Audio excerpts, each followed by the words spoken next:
Praise the Lord. Hallelujah. Praise the Lord. Greetings in the name of our Lord Jesus Christ. It's so happy to meet all of you, my brothers and sisters, once again. So let's start this teaching with a prayer. Let's close our eyes. In the name of the Father, the Son, and the Holy Spirit. Amen. Dear loving God, we praise you, we thank you, we adore you, we worship you. Thank you for this wonderful time of teaching. Thank you, Lord, for preparing our hearts to receive your word. Thank you, Jesus. Bless us abundantly. Jesus, hide myself and reveal yourself to people who are listening. Also, Lord, open our hearts and ears to listen to your word. Thank you, Jesus. Anoint us, lead us powerfully. We pray in Jesus' mighty name. Amen. Amen. Amen. Praise the Lord. Hallelujah. Hallelujah. Dear brothers and sisters, today we are going to meditate on God's thought. So we are going to see two parables and we are going to understand the key teaching from the parable, what God is teaching us. And we are going to meditate these two parables in the context of God's thought is not our thought. So we'll start from the Bible verse from Isaiah 55, verse 8 and 9. For my thoughts are not your thoughts, neither your ways my ways, says the Lord. For as the heaven are higher than the earth, so are my ways higher than your ways, and my thoughts than your thoughts. So God is clearly explaining here. For as the heaven are higher than the earth, so are my ways higher than your ways. Praise the Lord. Praise the Lord. In our life, we need to understand this. We sometimes easily believe our thoughts, easily rely on our own way, own thoughts.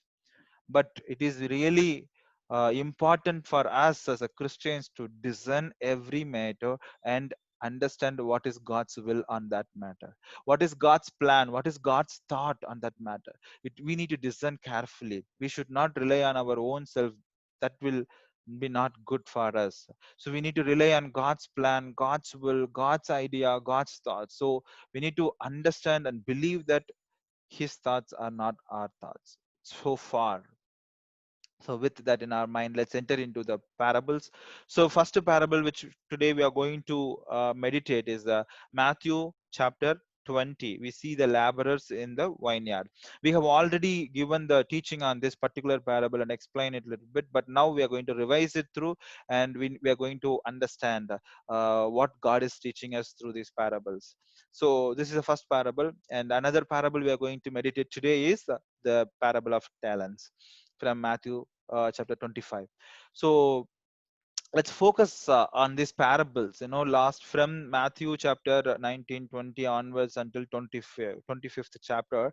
We see a lot of parables, and all parables focusing only one thing, which is the kingdom of heaven. If we see Matthew chapter 20, the verse 1, for the kingdom of heaven is like, for the kingdom of heaven is like. So we need to understand before entering into the parables, where we need to understand God is telling that particular parable, whatever it is, to explain to his people about the kingdom of heaven, kingdom of God, about the salvation, justification. So this is the important idea behind all these parables. If we understand this, then every parable we can easily understand what God is telling us. So let's see in Matthew chapter 20, in the parable of the laborers in the vineyard. We all know this story, right? God, like, for his vineyard, he bring people in the morning, the workers, the laborers, and then afternoon he went out and he brings some more, and then evening he brings some more, and he gave the salary, the same salary, denarii, to everyone. It's same. Either the person who worked the whole day or the person who worked 1 hour, God gave the same level of salary for everybody. So people get upset because this is not a human. Like, this is not human. Like, they don't think like that, right? Human, if you think, okay, God is giving the salary which we agreed upon for the person who worked 1 hour, then we are eligible for more. That is the human tendency. We always think like that, but God is breaking that. No, this is your own thought. This is not mine. We'll see what God is teaching us through this parable. Like they are, verse 10, if you see what they are telling themselves, the human way of understanding. Now, when the first came, they thought they would receive more, but each of them also received a denarius. And on receiving it, they grumbled at the householder, saying, "These last worked only 1 hour, and you have made them equal to us, who have borne the burden of the day and the scorching heat." But he replied to one of them, "Friend, I am doing you no wrong. Did you not agree with me for a denarius? Take what belongs to you and go. I choose to give to this last as I give to you. Am I not allowed to do what I choose with what belongs to me? Or do you begrudge my generosity?" So the last will be first and the first last. So the last will be first and the first last. We need to understand the background of this parable, whom God is addressing. Jesus is addressing these parables to Jews. So what is in their mind? What is their thought? They think themselves they are the chosen people, they are higher than everybody, and they are one who follows the rituals, follows all the laws sincerely. They are the one who enter into heaven, no one else. So that is their mindset, that is their thought. Now God is working to break that stronghold, break the thoughts. No, salvation is not only for yours. I came to this world, salvation belongs to everybody, everybody. Sometimes you think, in this way, if I born a Catholic, if I born a Christian family, and I lived 60, 70, 80 years of my life holy, I just deny this world, I just denied all these sinful acts around me, I just keep myself holy, I put a lot of efforts to keep myself holy, and I am trying to, you know enter into the kingdom of God. But the one person who lived sinful life all through their life, and the last minute, he repented, and God accepted him in his in heaven. That is what, that Jews, they are not able to accept this truth. How can you equal them with us? We are chosen people. How can you bring them to equal to our status? We always think like that. You just remember that, at the end of Jesus life, the thief, the good thief, we all know about him. Just one repentance, so God bring him in with him in the paradise. So we always think like that. That's a human tendency, but God is telling here, no, no, no, that is your thoughts, not mine. So I love everybody. I died in this world for everyone, not only Jews, not only Christians. I died for every religious, all the peoples. Salvation belongs to everyone who comes to me. Praise the Lord. Praise the Lord. And one more thing I noticed here in this parable, if you see, God went out and invite people to come and work in his vineyard. So people who accepted that invitation and entered into this vineyard and worked. Jesus did not go and tell, "Come, I'll give you the salary." No, Jesus did not tell that. He even, it is a whole day or at least last 1 hour, they have to work. They have to agree first the God Jesus invitation and enter into this vineyard and work. The work is very, very important. Many times, as a human being, as a Christians, we think that work is not necessary for salvation. We think because our Protestant brothers and sisters, they are believing that way. So by faith alone they justified, so they believe their work is not going to help them into enter into heaven. This is true, my dear brothers and sisters. If you need to understand their key teaching. So they believe the faith alone, the doctrine of faith alone, which is not aligned with the Bible, but they believe this. They don't believe work helps them. They believe faith alone is saves them. So whatever they work, if, like, it will not, like, if you believe and you do wrongdoings, that's okay. God will forgive them and God will take them into heaven. No, that's not the Bible teaches us. So they emphasize more on faith, faith, faith, faith. But the church Bible emphasizes more on faith with work. Faith plus work. Faith without work is dead. James, we see clearly. So, what I understand from this parable, first the person has to accept the invitation, enter into the vineyard and work. Then only they will be eligible for receiving the salary, receiving the salvation. So the work, just keep that in our mind, that work is important. Our life is so important. We need faith. We need to trust in the Lord, and also we need to live according to what we believe in. So we need to love God. We need to love one another. Okay, this is I want to say, like, the verse, the key verse. The last will be first. The first last. This is for salvation. Anyone can enter into the salvation if they repent, accept the invitation, accept Jesus as their Lord and Savior, the personal Lord and Savior. They started living the life according to what they believe. They are ready to go into heaven. Salvation is theirs. So we need to understand this key teaching. Okay, let's move on to the next parable, Matthew chapter 25. We all know the parable of the talents. So in this parable, this is also like explain the same. Okay, so if you read it, so the man giving one person 5 talents, one person 2 talents, one person 1 talent. I ask these questions: why God shows partiality? Why God has to give one person 5, one person 2? He can give 3 persons each 5, 5, 5, 5, right? But the verse clearly says, the verse 14 I read, for it will be as when a man going on a journey called his servants and entrusted to them his property. To one he gave 5 talents, to another 2, to another 1, to each according to his ability. Then he went away. See, according to his ability. Jesus is assessing his people. Okay, this person, he is able to handle this. I'll give him 5 talents. This person, he can able to handle 2. Okay, let's give 2 talents. So God, based on our ability, God gives us talents. He did not, like, give any talents to anybody. No, he gave talents. Every Christian has talent from the Lord.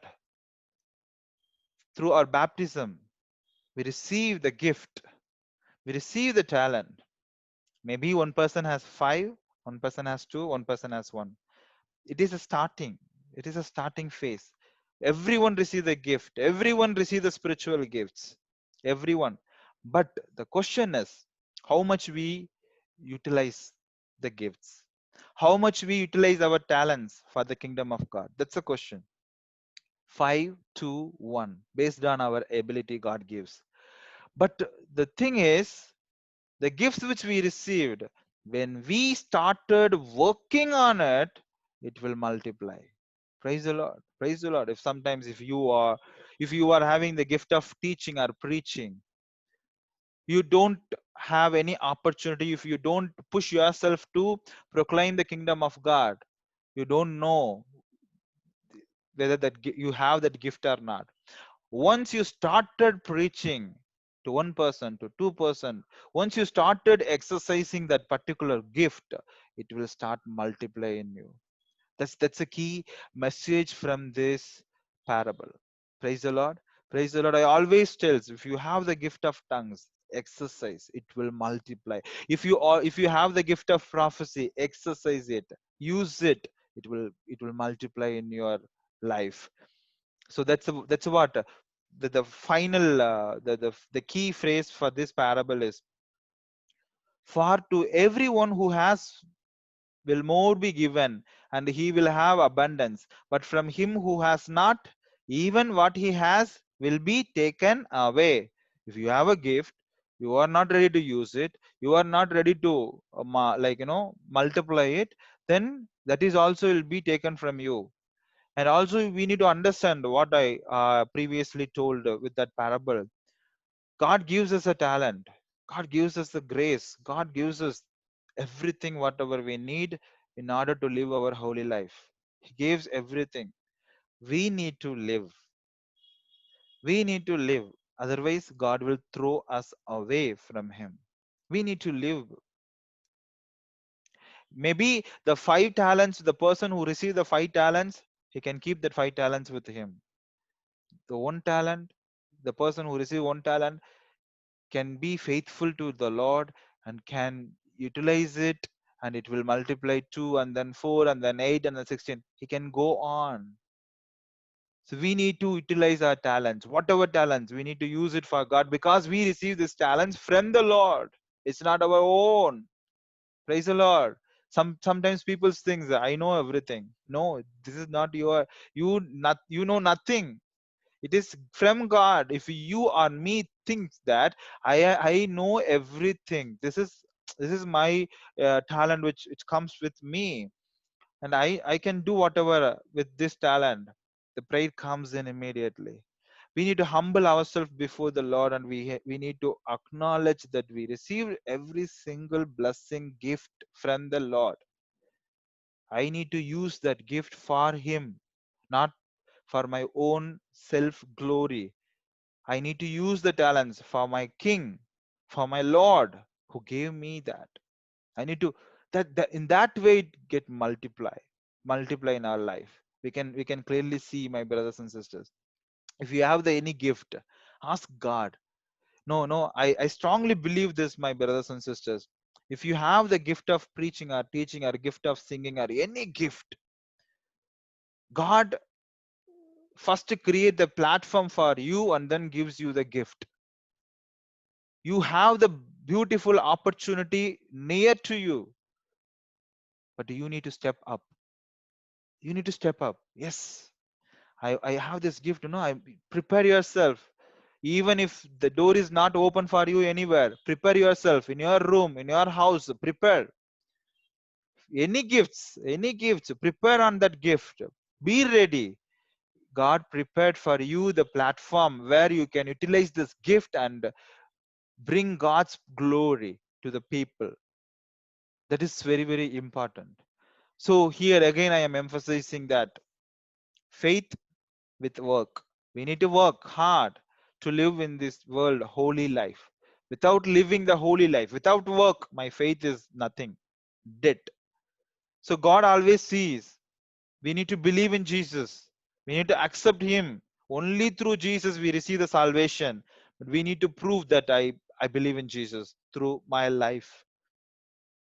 We all know Matthew chapter 25th. We see the judgment parable of the judgment day. So we read that gospel in Sunday, during the Sunday liturgy. The Christ the King feast. We read that is going to happen at the end of the day, the judgment day. God is going to separate people based on their works. For Christians, for Christians, we need to believe in Jesus. We need to live that life. Without living, you cannot prove what you are believing in. So faith with work, you will be justified. I need to love God. Again and again, I'm telling, I need to love God. Yes, 100% I need to love God. Salvation is not because of my any my own strength. I cannot receive the salvation. It is thoroughly. It is through Jesus Christ, because who died for my sins. I receive salvation through Jesus Christ. I believe in Him. I receive it. I need to live according to what I believe in. Jesus wants to live in this world through us. He wants you and me to show God's love to the people. We need to give Jesus the great treasure to these people. We need to love the people. We need to help poor people. We need to love one another without any condition. We need to love how Jesus loved us. We need to love. That is life. We need to live that holy life every moment. How can you live that holy life? I just want to read from Luke chapter 21, verse 1 to 4. He looked up and saw the rich putting their gifts into the treasury. And he saw a poor widow put in 2 copper coins. And he said, truly I tell you, this poor widow has put in more than all of them, for they all contributed out of their abundance. But she, out of her poverty, put in all the living that she had. Praise the Lord. Here we see 2 people. They are coming into see God in the temple, and the one rich person put his gifts into the uh, treasure, and then the poor person, he put two, the poor widow put into 2 copper coins. But from God's eyes, if you see, the poor widow put more than what the rich person, because she, whatever she has, she just gave it to God. This is the key, my brothers and sisters. In our life, we think we have everything, but we can give Jesus little bit. Okay, this one.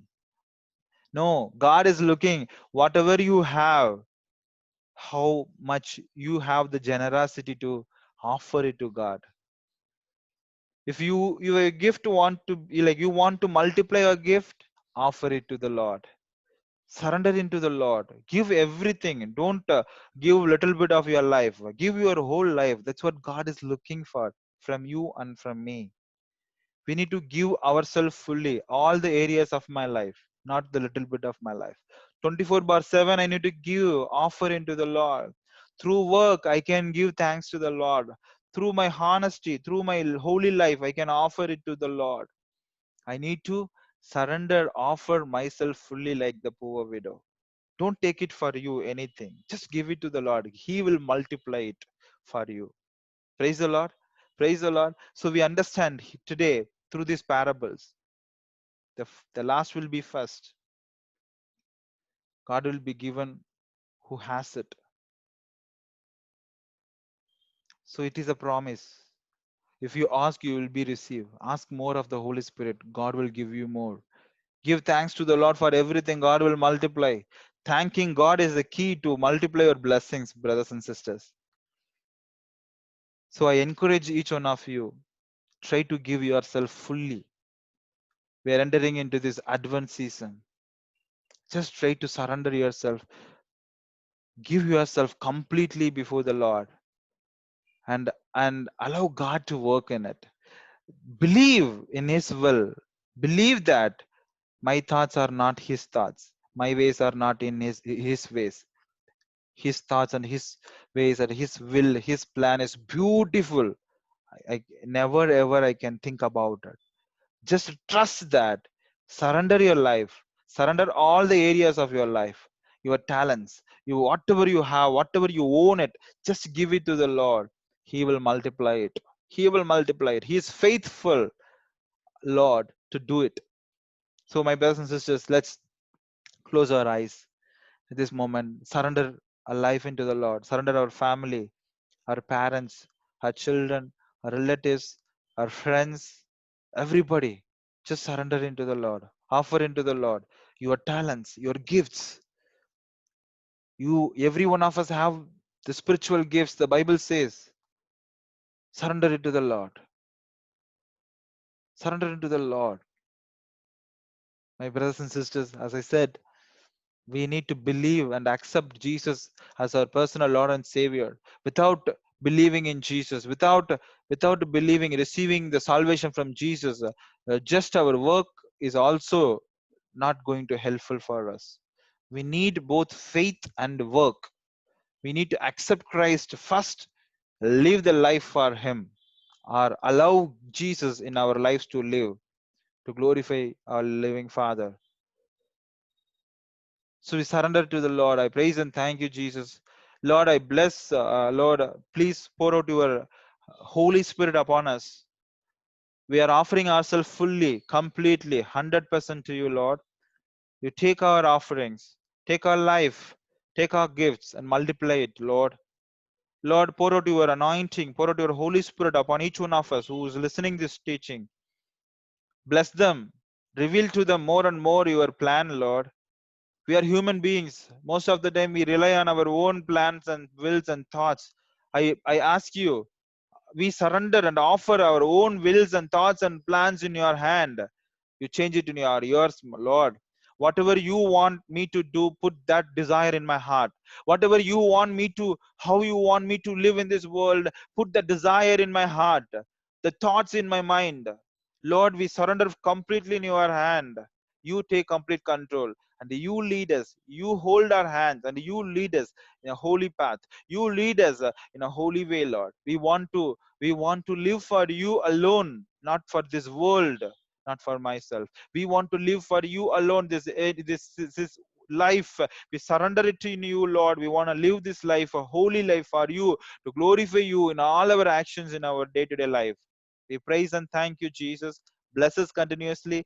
Bless this prayer group. Especially, I pray the prayer group leaders and all the members. Bless this whole prayer group and multiply this prayer group, Lord. I surrender and offer this prayer group in your presence in that particular parish. Oh, Lord, you bless, Lord. Bless this prayer group to move on, Lord Jesus. I praise you and thank you and adore you, worship you for answering our prayers. Mama Mary, we surrender this time of teaching in your presence, Mama Mary. You pray for us, lead us according to God's will. Amen. Amen. Amen. Praise the Lord, brothers and sisters. Thank you so much for giving me another opportunity. Hope this teaching really helps you. Oh, I pray for all of you. Praise the Lord. Thank you. God bless you.